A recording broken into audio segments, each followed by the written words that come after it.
Gracious God, thank you for this moment and for these people. May your light and life and power transcend and transform these words to the end that all who hear them might glimpse love and grace and truth more deeply and more fully. Amen. So thank you very much indeed for this kind invitation to talk about ethics and artificial intelligence. The flexibility of the term AI gives rise to a hinterland that has some fairly odd features. And while this talk hopefully isn't going to be too odd, it is, I imagine, going to be somewhat different to your standard fare. And so I want to make a couple of preliminary points before I start. First, and before I say anything else, I actually want to say thank you to all of you. If you're working on AI in accordance with any of the lab's 6 ethical principles, then you deserve to be thanked, because we all know that at this very moment there are people who are building AI tools and services with profoundly malicious ethical intentions, and building technology that is fair and sustainable and accountable and transparent and so on. That is virtuous work. And virtuous work is commendable whether it achieves its specific end or not. And so I am genuinely grateful of this moment and this small opportunity to say thank you. Secondly, rather than narrow methodological or technical aspects, I want to draw on philosophy, on Christian theology, and on sociology to explore and explain why this sometimes odd AI hinterland looks and sounds the way it does, which is separate and additional to questions about any particular content. And in discussion with Adam and Danielle, I proposed exploring the following question. Why is it so hard to connect ethics, ethical principles like the 6 that your lab uses, with the mundane methodologies of AI? Or more pithily, is it even possible to build machines of love and grace? And what I want to do in probably the next 25 minutes or so is, if I can put it this way, to raise your eyes upwards, to focus your attention on the fullest and farthest dimensions of human being, not to simplify for the sake of tractability, but instead to appraise the challenges of building machines in our own moral and ethical image by exploring human love and human grace as richly and as fully as I know how. Not to put you off the goal of building ethical AI, but rather I hope to help you to resist the siren calls to settle for anything less than AI that can meet and match the manifold demands of human love and grace. My launching point is Dario Amodei's now multi-million times viewed blog entitled Machines of Loving Grace. Or perhaps, since actually he never quite unpacks the phrase, the poem that he draws his title from. Penned by Richard Brautigan in 1967, the last stanza of his poem goes like this. I like to think it has to be of a cybernetic ecology, where we are free of our labours and joined back to nature, returned to our mammal brothers and sisters, and all watched over by machines of loving grace. Now, the word intelligence is not a particularly theological concept, although I will have a little bit more to say about it in due course. But words like love and grace, well, those are acutely theological worlds. To build a machine like that, a machine watching over all in love and grace, well, at least in Christian terms, that would be the very the very machinification of divinity itself, godlike AI with a capital G. In which case, I would hope that religion and theology would probably have something useful to add to the job spec. In fact, I would say that love and grace are the high watermark of all ethical principles, like the 6 that this lab follows and promotes. And that's because all Christian ethics can be summed up in just 2 moral commandments. The demand to love God with all your heart, with all your soul, and with all your mind, and the demand to love your neighbour, your fellow human beings, as much as you love yourself. And total love for God, because In Christianity, at least, God is the full and final source of all that exists, material, moral, and meaningful. And absolute love for neighbour, with whom we depend symbiotically for our fullest flourishing. This is the Christian definition of what it means to be a human being of love and grace, a bar so high that none of us is able to leap it, which I think ought to make us at least a little bit cautious about how far we can outsource or replicate or instantiate human ethics in our technologies, tools, and services. But I don't think I need to proselytize or plead specially for Christianity alone here, because it's hard to see how any human being could experience good life, what Aristotle called eudaimonia, in a life that is wholly absent love or being loved, or indeed a life wholly devoid of grace. Love and grace, whatever their metaphysical provenance, they ground us and they bind us alone and together as human beings. They are central to whatever it means to be human, and so they remain to be explained, not as some contemporary siren voices would have it, simply explained away. But if love and grace are irreducible features of human being, why then do so many people believe in the possibility of building machines of loving grace? Let me note two particularly odd features of the contemporary AI hinterland. First, the term artificial intelligence now means almost anything and everything, depending on who you ask. AI can be just a fancy Excel spreadsheet, or it could represent a stochastic parrot, but it can also be viewed as the next step in the universe's cosmic evolutionary destiny, which is a staggeringly wide range of interpretations for such a narrow cluster of underlying technologies. But a second oddity is how astonishingly crowded this continuum is. It turns out you will be able to find somebody at pretty much every single point in between those views. That's odd, don't you think? Couldn't be said of post-Gutenberg Europe following the invention of the printing press or the mass adoption of the internal combustion engine or even the domestication and mass adoption of electricity. So why now? Why does artificial intelligence specifically, and I quote a claim that I seem to have heard pretty much every day for the last decade, why does AI call into question what it means to be human? Some historical background is very helpful for understanding the form of the modern hinterland.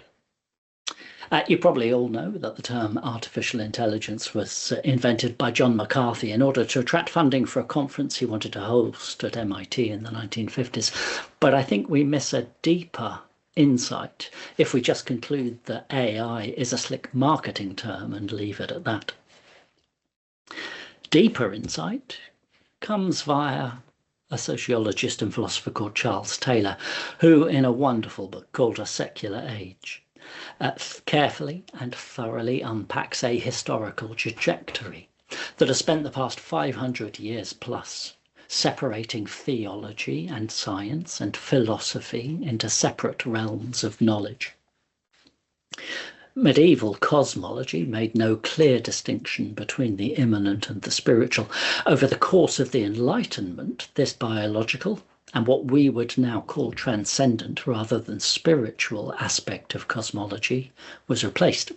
First with a clockwork and then with a more broadly mechanistic cosmology in which external and internal experience were both reduced and reframed. Taylor uses the term disenchanted.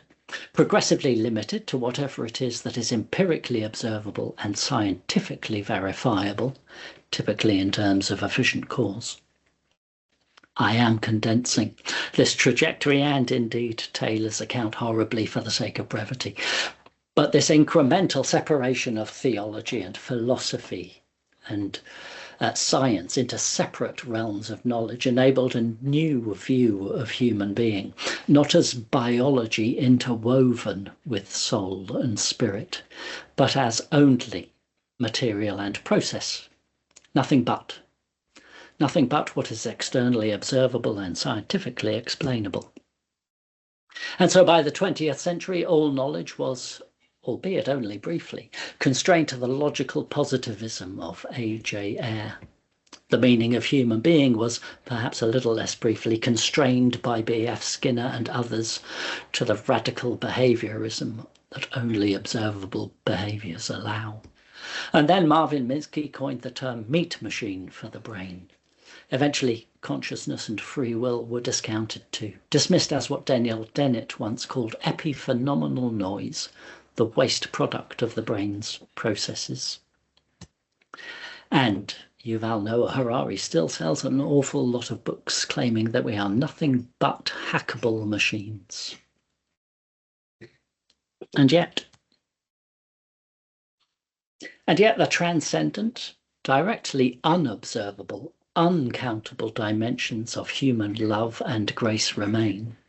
Well, of course they do. And the reason for pointing you towards Taylor is not simply his historical excavation work, but rather the way he also notices and surfaces what he calls the cross pressures that remain even after you've replaced bios with process and God with the immutable laws of statistics. You see, if we really are just hackable machines without anything else after the physics, well then, of course, artificial intelligence will entail everything about us in the machines that we try to build too. The hinterland of AI is both so broad and so busy because every single existential intuition can now be mapped onto these machines by somebody, somewhere. Hopes and fears for machines of loving grace, hopes and fears for alignment, hopes and fears for superintelligence and destiny, both personal and cosmic. No wonder then this AI hinterland is so oddly crowded and sprawling. Forget love for a minute. Let's talk about human intelligence. Amodei's blog lists a few criteria for what he prefers to call powerful AI rather than AGI, modality, flexibility, excellence, and so on, that he then pithily summarizes as a country of geniuses in a data center. But no one can rigorously define how intelligence functions because we still can't even broadly agree what intelligence is, let alone what human consciousness is. So, is intelligence an embedded computable property of the universe like gravity?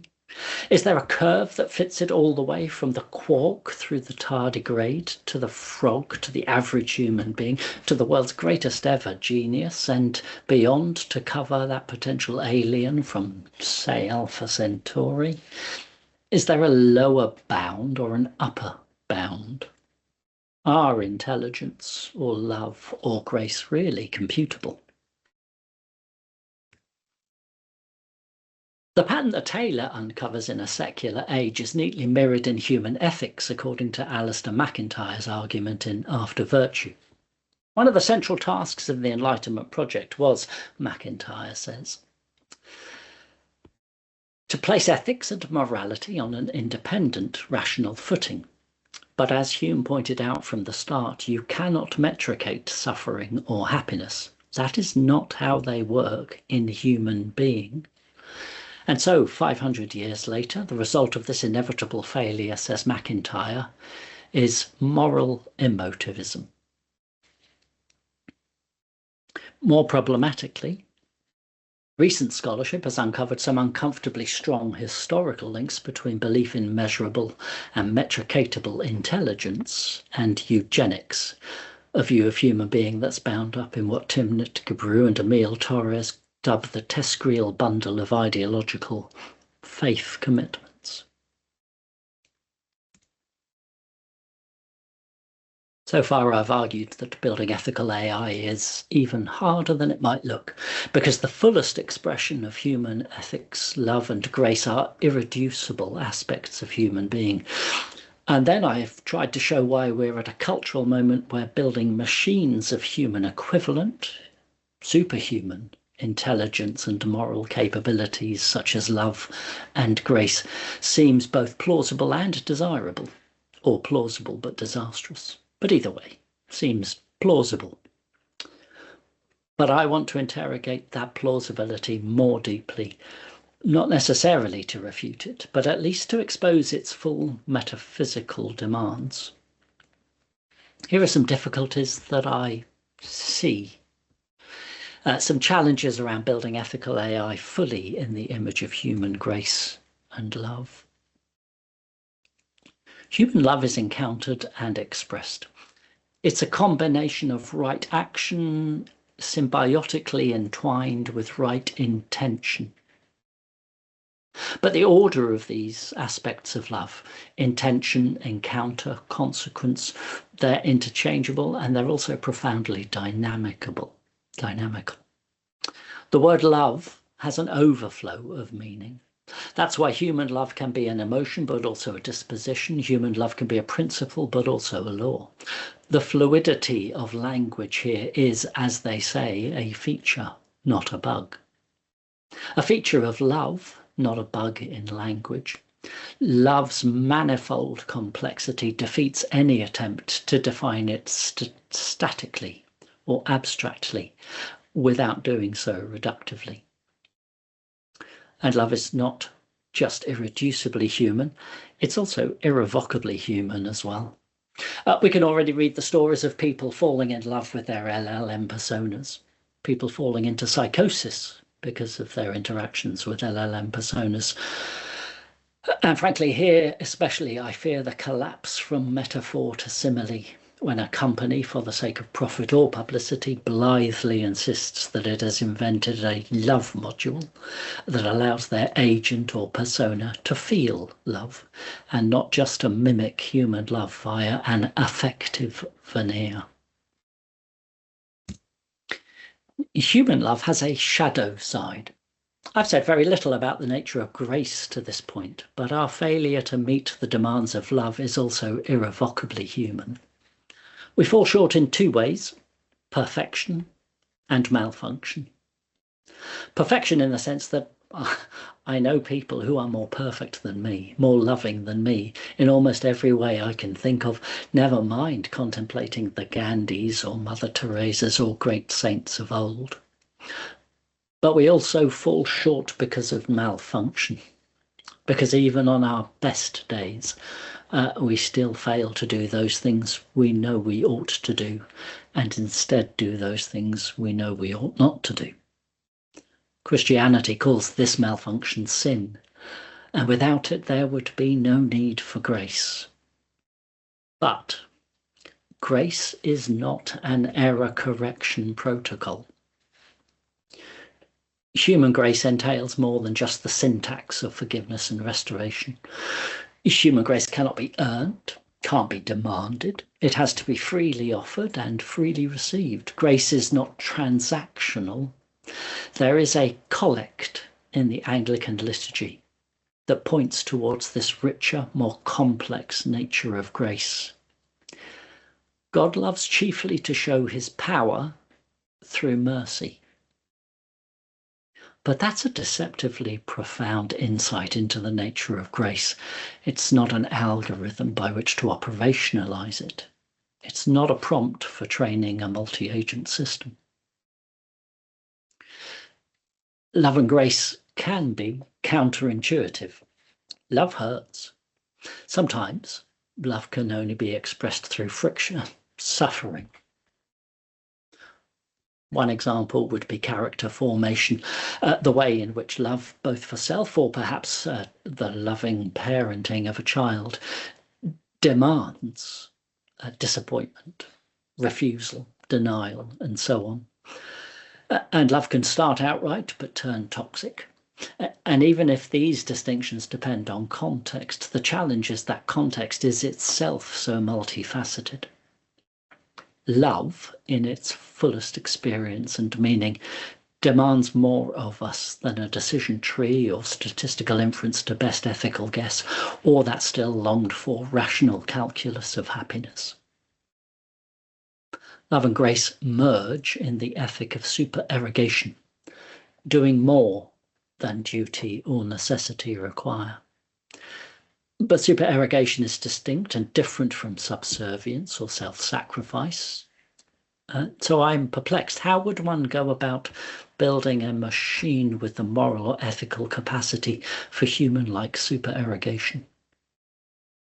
And if I am struggling to comprehensively articulate the risks of settling for machines of less than human loving grace, that's in no small part because, as I've already noted, it's difficult to render love or grace adequately in words alone. In trying, we stretch the language of human being to its limit, depending somehow on connecting with the personal, individual conscious qualia of another human mind that can then close that metaphorical or analogical gap for itself by moving in the same determinate direction that this overflow of meaning in our words love and grace point towards. And then there are the indirect impacts, the unexpected affordances. A machine of love and grace would transform human love and grace. As Marshall McLuhan pointed out way back in the 1960s, the technology we invent then transforms us again in virtue of itself. And I think McLuhan actually gives a helpful example. The railway didn't introduce movement or transportation or wheel or road into human society. It did accelerate and enlarge the scale of those previous human functions. But the airplane, by accelerating the rate of transportation, tends to dissolve the railway form of the city. And that is independent of what any particular aeroplane is used for. Any machines of loving grace would transform the human affordances of love and grace, because they would not merely be passive mediums of ethically structured content. AI tools or services come to have a secondary and distinctive impact all of their own. Hence we now talk about the social media landscape, and hence we are discovering in real time new affordances of generative AI, some welcome and some very much less so. As McLuhan says later in that same essay, it is the medium that shapes and controls the scale and the form of human association and action. Joseph Weizenbaum, a colleague of John McCarthy, adds helpfully to McLuhan's insight by worrying about the way technology shapes the very questions that get asked, not just the answers that follow. In a prescient paper written in 1973, Weizenbaum insists that it is the indirect impacts of the computer on society that are going to be the most significant. Today we're told that AI is calling into question what it means to be human. But who exactly gets to answer that question? He says this: what is wrong, I think, is that we've permitted technological metaphors, what Mumford calls the myth of the machine, a technique itself so thoroughly to pervade our thought processes that we have finally abdicated to technology the very duty to formulate the questions. Sensible men worry about data and the power of compute. Where a simple man might ask, do we need these things? Technology asks, what electronic wizardry will make it safe? Where a simple man might ask, is this good? Technology asks, will it work? Thus science, even wisdom, becomes what technology and most of all computers can handle. I'm drawing to a conclusion. You may be very relieved to hear. What have I tried to describe in this talk? That I think building ethical AI, the task of creating machines of human love and human grace, is much harder than it might seem. Harder because love and grace are ineluctable and irreducible poles of human morality and ethics.